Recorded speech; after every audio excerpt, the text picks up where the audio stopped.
What's up, book nerds? My name is Tara, and this is my companion video to the series I don't want to finish. It is the series that I do want to finish. The first up is Unwind by Neal Shusterman. This is one of my favorite books of all time. It is about a dystopian society where abortion has been outlawed. So instead, parents can unwind their children between the ages of 13 and 18. Basically, that means that the child's body goes back to science, and 99.9% of the body parts are all recycled to be organ donations. So they die. And this is the story of 3 children who managed to escape that in some way and are trying to fight that world that they live in.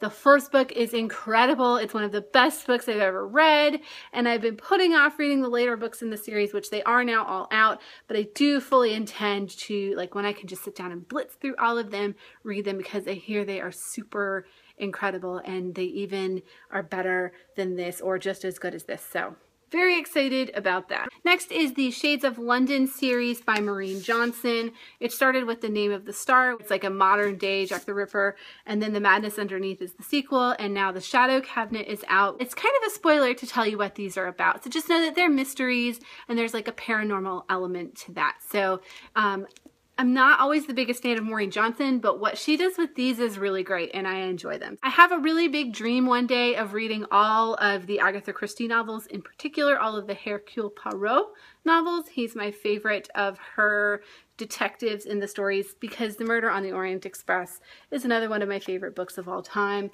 So one day I will get them in order and I will maybe do a couple-year project where I read through all of them. I started the Georgia Nicholson series in college. I think I read the first one for a YA lit class and was pleasantly surprised. This looks like a completely fluffy book. The graphics are actually pretty terrible on it, but it won the Prince Honor Award for a reason. Georgia has a really authentic voice and she's just laugh out loud funny. The books are super short and easy to power through. They're written in like a diary format, but surprisingly, like, she captures that teenage voice so well. I read the first 3 books and one day I plan to go back and read all of them starting from the beginning, because I just remember like dying of laughter when I read these. I hate the term guilty pleasure because, you know what?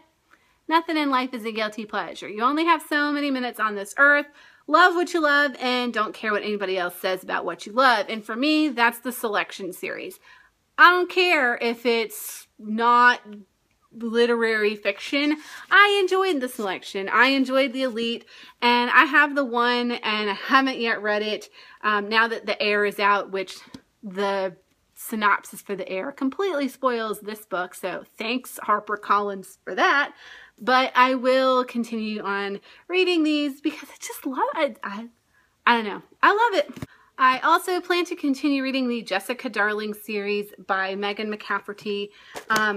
These are like contemporary novels about Jessica Darling. It starts with sloppy firsts. They start when she's in high school and continue up through, I think, the end of her college years. And there's, you know, Marcus Flutie, who is, you know, the world's best book boyfriend. He's not for me. He's like the bad boy and she's the smart girl with an attitude. Jessica is an interesting protagonist. She has a lot of substance and I am interested in continuing on with her story. This series is called The Holders, and the first book is The Holders and the second book is The Seers, and they are admittedly not perfect when it comes to fantasy novels, but they're from like an indie press, Strange Chemistry, which I believe just went under, which makes me a little bit nervous because the third book may never come out. They're wrapped up in Irish mythology, which is really interesting, and I like that the protagonist has already graduated from high school, so she's a little bit older, she's a little bit more mature. I would almost categorize this as like new adult fantasy, so if you're looking for something that has romance in it, but also just like all the things you love in a fantasy novel with a more mature protagonist, these are a great series for that. One of my favorite books in 2012-2013 was Etiquette and Espionage by Gail Carriger, and this is her YA series from the Finishing School series. The second book is Curtsies and Conspiracies. This is about a girl who is sent to a finishing school that actually is A play on words. So it's a finishing school. They're learning how to be proper ladies, but it's also a finishing school because they're learning to finish their enemies. It's a spy school on like a floating ship. And so it has a lot of Harry Potter-esque like sneaking around, and it's very like steampunk in nature, very whimsical. The writing is filled with tons of whimsy. I love it. The third book is Waistcoats and Weaponry, and I continue with that one hopefully over the summer.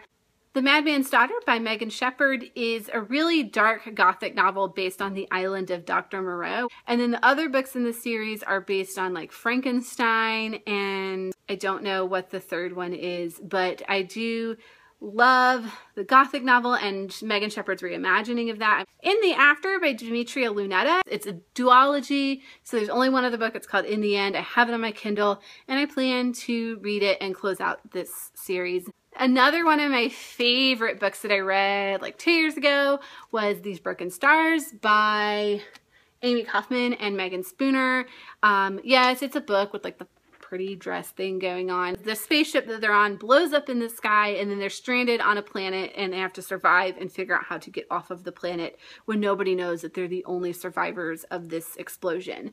So it's like a romance, it's a mystery, it's set in space, all the things I loved. Was not expecting the book to be as good as it was, and super enjoyed it. The romance wasn't even annoying, and so now I'm excited to go to This Shattered World, and they just announced the title for the third book, so I think it's a 3-book trilogy with different protagonists in each book. So they're like companion novels that are telling like a bigger story arc across all 3 books. I enjoyed Alienated by Melissa Landers. It's, again, not one of the books that's more literary fiction, but it was just a lot of fun. I like the idea of aliens, and so it's not hard for me to get into an alien book if the aliens are real and they actually exist.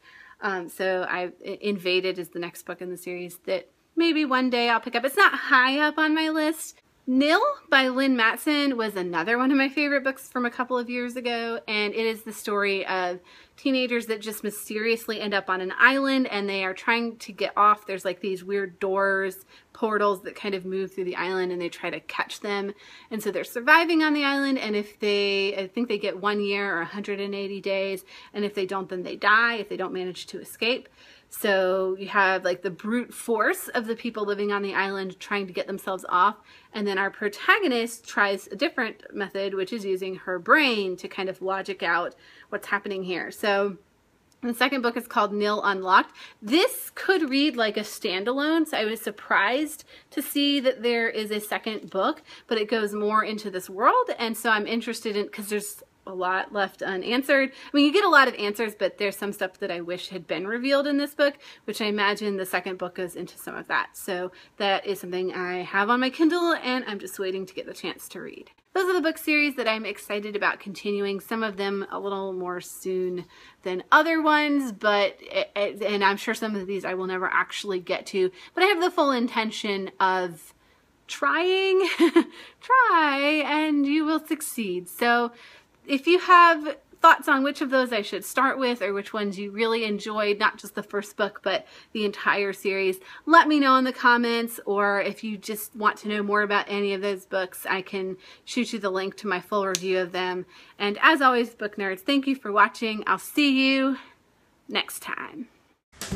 So the first book is The Maze Runner. I wanted this book to have more answers than it had, and found out that it was part of the series, and so there's a lot of cliffhangers, and I like a little bit more answers in my book, and I wasn't particularly impressed with any of the characters, and I felt like there was a world that could have been built that wasn't.